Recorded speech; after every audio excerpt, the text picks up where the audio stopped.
Best-selling author Tess Gerritsen took an unusual route to a writing career. As an anthropology student at Stanford University, she catalogued centuries-old remains. Later, she trained and worked as a doctor, and only started writing fiction when on maternity leave. Her first novel, a romantic thriller, was published in 1987. But it wasn't until she turned her hand to medical thrillers with Harvest in 1996 that she became a New York Times bestseller. Her most recent thrillers, Body Double, Vanish, and The Mephisto Club, have all been worldwide bestsellers. When not writing, Tess continues to travel the world, driven by her fascination with ancient cultures and bizarre natural phenomena.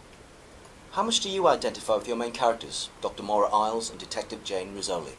Maura Isles is me in my books.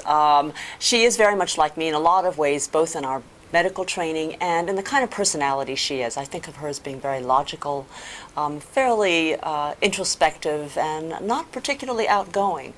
So a lot of the biographical details that I include in the book are right from my life. When you read about Maura, you're reading about me.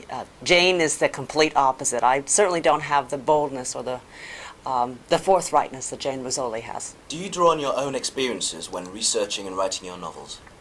When I started off writing medical suspense, one thing my agent told me, and I've taken it to heart since then, is readers want to know secrets. They want to know what goes on behind the doors of the operating room and the autopsy room.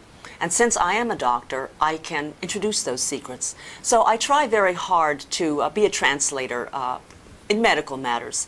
I show them what it's like to go into the operating room and to cut skin.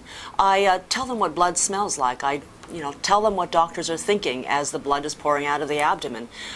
It's not something that everybody can talk about with any authority. And I think it's one of the things that maybe makes my books a little bit seemingly more clinical and maybe a little more gruesome. It's because I've been there and I've seen those things.